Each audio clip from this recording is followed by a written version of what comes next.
Buenas tardes, alumnos de Pre. Iniciamos con el curso de Historia del Perú. El tema a tratar el día de hoy es el periodo pre-Inca, segunda parte. 4.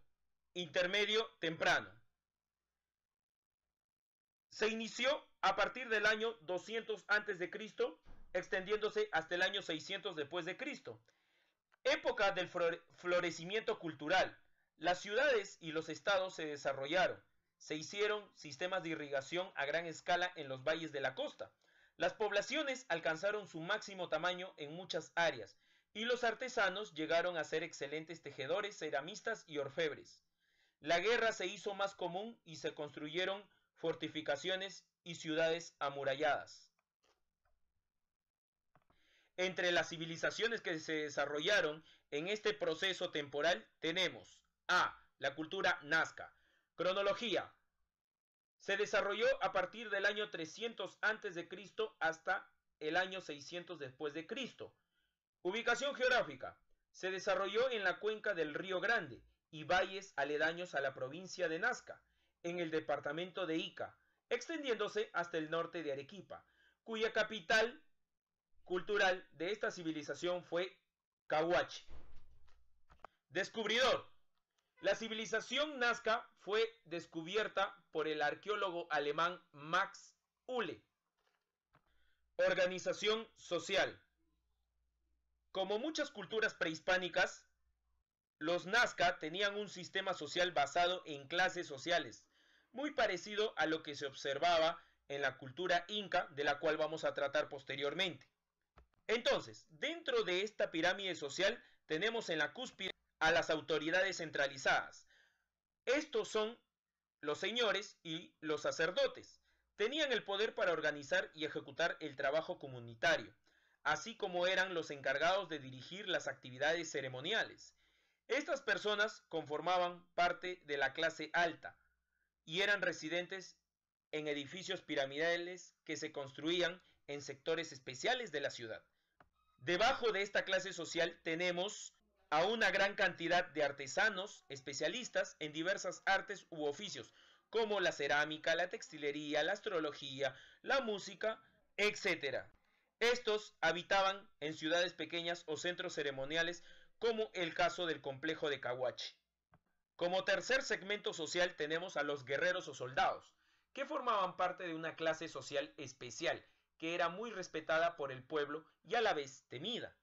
Y como base de la pirámide tenemos al sector obrero, que se encontraba conformado por agricultores y pescadores, que tenían como lugar de residencia varios puntos esparcidos del territorio.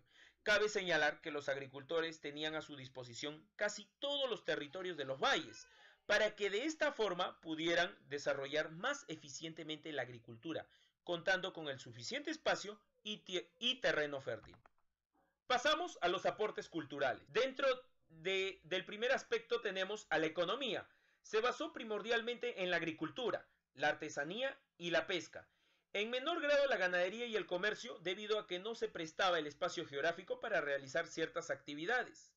En el caso de la cerámica, según el arqueólogo John Rowe, lo clasifica en dos tipos: monumental, rasgos o diseños naturales, siendo los más antiguos, y prolífero, con diseños abstractos, siendo el más tardío.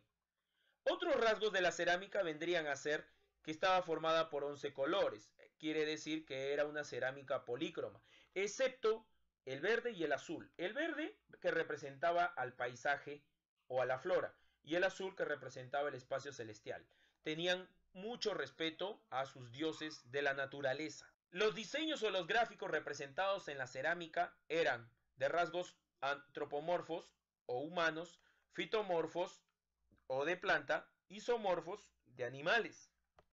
En el caso de la textilería, tenemos la continuidad de la tradición de Paracas Necrópolis, muy similar a la influencia de la cultura que ya hemos estudiado la semana pasada. En el caso de la orfebrería, se produce el trabajo en láminas de oro, utilizando las técnicas del martillado y repujado con la finalidad de obtener orejeras y narigueras que eran utilizadas por la clase dominante. En el caso de la arquitectura, tenemos como ejemplo al templo de corte piramidal donde se encuentran varias terrazas, y al Gran Palacio, asociado a una plazuela de 1.400 metros cuadrados. Estas construcciones arquitectónicas fueron elaboradas a base de adobe y cal. Y por último tenemos a los geoglifos, o también llamadas las líneas de Nazca. ¿Qué son geoglifos? Son figuras representadas en la superficie de la corteza terrestre. Otros rasgos adicionales acerca de los geoglifos es la ubicación. Se encuentran ubicados en la Pampa de Socos, cuya extensión es de 500 kilómetros cuadrados. Las figuras representadas en las líneas son antropomorfas, zoomorfas y fitomorfas. Son 300 figuras que se encuentran distribuidas en todo este terreno. Además, cabe señalar que las líneas de Nazca son concebidas en función a dos teorías muy rotundas. Una propuesta por el arqueólogo Paul Kosok, que dice que es un calendario agrícola, mientras que la arqueóloga alemana Maria Reich considera que estas son representaciones de calendarios astronómicos. Entonces, pasamos a la siguiente cultura. B. La cultura mochica. Cronología. Se inició a partir del año 0, extendiéndose hasta el año 600 después de Cristo. Ubicación geográfica. Ocupó una extensión de ricos valles, desde Piura hasta el valle de Nepeña en la región de Santa, que hoy en día es Ancash, extendiéndose por el oriente o el este hasta la región de Cajamarca. La capital de esta civilización fue el Valle de Moche. Descubridor. Esta civilización fue descubierta por el arqueólogo alemán Max Uhle. Organización social. La sociedad moche estuvo dividida en las siguientes autoridades, como podemos ver en la pirámide social. Encabezando o en la cúspide tenemos al Siequich, que está representado por el jaguar. Era el rey del valle y los dominios mochicas. Debajo, como segundo segmento social, tenemos el Coriec. Era el rey vencido y subordinado al poder del soberano mochica. En el tercer segmento social tenemos al sacerdote o Pillac, representado con el zorro. Encabezado por el sacerdote guerrero, habitaban en los templos de forma piramidal.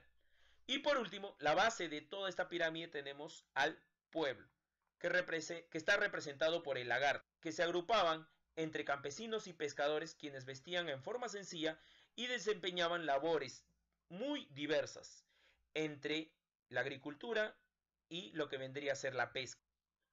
Aportes culturales. Dentro de las expresiones culturales tenemos la economía. Se basaba en la agricultura, la pesca y la recolecta de fauna marina. La arquitectura. Es aquí donde destacan las fortificaciones piramidales conocidas con el nombre de Huaca. Entre las más importantes tenemos la Huaca del Sol, la Huaca de la Luna, la Huaca de Cao, donde fue descubierta los vestigios de la señora de Cao. Y por último tenemos a la Huaca Rajada, que fue descubierta en el año 1998. Dentro de esta construcción piramidal se encontraron los ornamentos y parte de los vestigios de lo que sería el Señor de Zipán, por el arqueólogo peruano Walter Alba Alba. El idioma. La lengua oficial de esta civilización fue el muchic. En el caso de la cerámica fue bícroma, es decir, de dos colores, cuyas figuras representan los motivos de la vida cotidiana, donde destacan los famosos huacos. Entre los tipos de huacos tenemos los huacos retratos, que representan las facciones y el estado de ánimo de los habitantes de esta civilización. También tenemos los huacos patógenos, que representan las enfermedades más comunes de esta cultura. También tenemos los huacos eróticos, que representan el acto sexual entre los dos géneros. Y por último tenemos los huacos amorfos, que no tienen una configuración determinada. La orfebrería. Altamente desarrollado en esta civilización, elaborados en oro, en plata y en cobre, lo que evidencia que fueron hábiles soldadores y fundidores de metales, a lo cual se le llama el proceso de aleación. Un claro ejemplo de ese trabajo fueron los ornamentos hallados en la Huaca Rajada, que le pertenecían a la máxima autoridad bautizada con el nombre del Señor de Zipán. Y como último aporte cultural tenemos la escritura. La escritura oficial que se descubrió fue llamada payaiforme porque fueron halladas pequeñas inscripciones gráficas en este tipo de menestra llamada el payar. Entonces, hasta este punto abarcamos lo que vendría a ser la segunda parte de las civilizaciones pre-incas. Espero que haya sido de su agrado y haya resuelto muchas interrogantes. Nos vemos hasta la próxima clase.